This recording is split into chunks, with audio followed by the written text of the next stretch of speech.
TD1, échantillonnage et estimation exercice 2.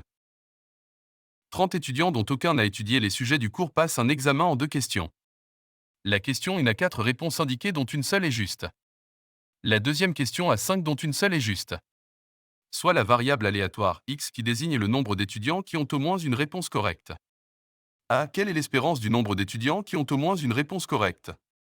B. Calculer la probabilité pour que 15 étudiants de la classe aient au moins une réponse correcte. Réponse A. Pour calculer l'espérance du nombre d'étudiants qui ont au moins une réponse correcte, variable aléatoire x, nous pouvons utiliser la méthode de l'espérance mathématique, espérance. Pour cela, nous allons décomposer le problème en plusieurs étapes. Il y a 30 étudiants et chaque étudiant répond à 2 questions indépendantes. Pour chaque question, il y a une probabilité de 1/4, pour la question 1, et 1/5, pour la question 2, d'obtenir la réponse correcte. Donc, la probabilité qu'un étudiant n'obtienne pas la bonne réponse pour la première question est de 3/4, et la probabilité qu'il n'obtienne pas la bonne réponse pour la deuxième question est de 4/5. La probabilité qu'un étudiant n'obtienne pas la bonne réponse pour les 2 questions est donc 3/4, astérisque, 4/5, égale décembre 2020 égale 3/5. Maintenant, la probabilité qu'un étudiant ait au moins une réponse correcte est le complément de cette probabilité, soit 1, 3/5 égale 2/5. Donc, la probabilité qu'un étudiant ait au moins une réponse correcte est de 2/5.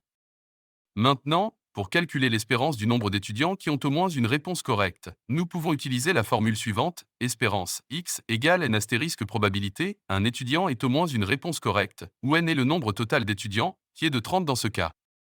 Espérance x égale 30 astérisque 2/5 égale 12 donc, l'espérance du nombre d'étudiants qui ont au moins une réponse correcte est de 12. Pour calculer la probabilité que 15 étudiants de la classe aient au moins une réponse correcte, nous pouvons utiliser la distribution binomiale. La probabilité de succès qu'un étudiant ait au moins une réponse correcte est de 2/5, comme nous l'avons calculé précédemment, et le nombre d'essais est de 30, le nombre total d'étudiants. Nous voulons calculer la probabilité que 15 étudiants aient au moins une réponse correcte. La formule de la distribution binomiale est la suivante.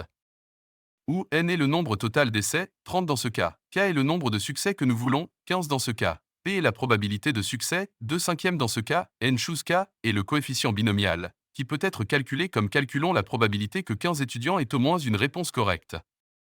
Vous pouvez calculer cette probabilité en utilisant des outils informatiques ou des calculatrices statistiques, car le calcul manuel peut être long et fastidieux. La réponse sera une valeur numérique.